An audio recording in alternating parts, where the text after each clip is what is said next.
के संविधान क्लब में आज इंडिया गठबंधन की बैठक आयोजित की गई। इस बैठक में शिवसेना के सांसद संजय राउत ने महत्वपूर्ण बयान दिए। उन्होंने कहा कि मुझे बताया गया कि आज संसद के विशेष सत्र को लेकर एक मसौदे पर चर्चा के लिए बैठक हो रही है। हमारी पार्टी पहले ही इसे ड्राफ्ट पर हस्ताक्षर कर चुकी है। अगर विपक्ष विशेष सत्र की मांग कर रहा है तो ये होना चाहिए।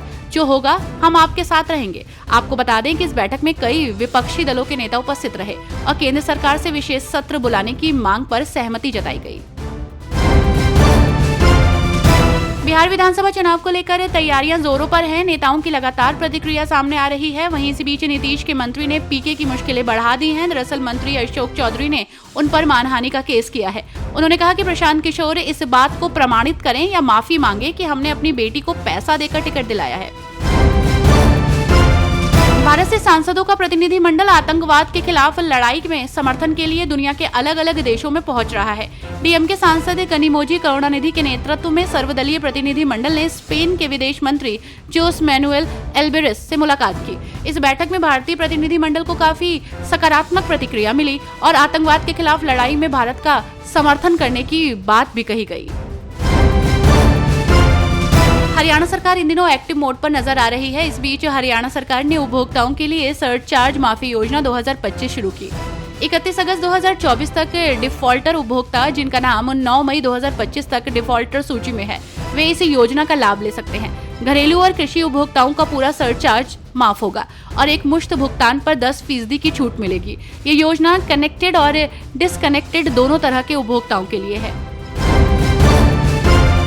जम्मू कश्मीर के उपराज्यपाल मनोज सिन्हा ने लश्कर-ए-तैयबा और हिजबुल मुजाहिदीन के मददगार 3 सरकारी कर्मचारियों को बर्खास्त कर दिया। इनमें जम्मू कश्मीर पुलिस का कांस्टेबल मलिक इशफाक नसीर, सरकारी स्कूल के अध्यापक एजाज अहमद और गवर्नमेंट मेडिकल कॉलेज अस्पताल श्रीनगर में तैनात वसीम अहमद खान शामिल है। भाजपा सांसद कैप्टन ब्रिजेश चोटा, जो कि स्पेन में सर्वदलीय प्रतिनिधिमंडल के सदस्यों में से एक है, उन्होंने कहा कि भारत आतंकवाद के खिलाफ अपनी लड़ाई में स्पष्ट रहा। उन्होंने आगे कहा कि अधिकांश देश आतंकी बुनियादी ढांचे को खत्म करने में भारत के प्रयास का समर्थन करते हैं। उन्होंने कहा कि ये सीखने का एक बड़ा अनुभव रहा। हम प्रधानमंत्री के संदेश और भारत के संयुक्त संकल्प के बारे में बहुत स्पष्ट हैं कि भारतीय धरती पर आतंकवाद बर्दाश्त नहीं किया जाएगा और इसे युद्ध की कार्रवाई के रूप में माना जाएगा। हम आतंकवाद के खिलाफ योद्धा रहे हैं। बिहार सरकार ने चुनाव से पहले युवाओं को खुशखबरी दी है। विभिन्न विभागों में 4858 पदों पर भर्ती की जाएगी। मुख्यमंत्री नीतीश कुमार की अध्यक्षता में हुई मंत्रिमंडल की बैठक में इस प्रस्ताव को मंजूरी दी गई। इसके अलावा पुलों के रखरखाव के लिए पुल मेंटेनेंस पॉलिसी को भी स्वीकृत किया गया है। सासाराम, औरंगाबाद और सिवान में सीवरेज नेटवर्क परियोजना को भी मंजूरी मिली है। भाजपा नेता दिलीप घोष ने ऑपरेशन सिंदूर पर कांग्रेस नेता दिग्विजय सिंह की टिप्पणी की कड़ी आलोचना की है और पूर्व प्रधानमंत्री पीवी नरसिम्हा राव और मनमोहन सिंह के कार्यकाल में आतंकी हमलों के दौरान कांग्रेस के नेतृत्व वाली सरकारों की कार्रवाई पर सवाल उठाया। पूर्व प्रधानमंत्रियों पीवी नरसिम्हा राव और मनमोहन सिंह के कार्यकाल में जब पाकिस्तान ने हमला किया और गोलीबारी की तो कांग्रेस सरकार की क्या प्रतिक्रिया थी? दिग्विजय सिंह आतंकवादियों द्वारा मारे गए पुलिस अधिकारी मोहन शर्मा के परिवार से नहीं मिले। हिमाचल प्रदेश के बलह से भाजपा विधायक इंद्र सिंह गांधी ने मुख्यमंत्री सुखविंदर सिंह सुक्खू पर जयराम फोबिया होने का आरोप लगाया। उन्होंने विमल नेगी मामले में सीबीआई जांच के आदेश के बाद मुख्यमंत्री की बौखलाहट की बात कही।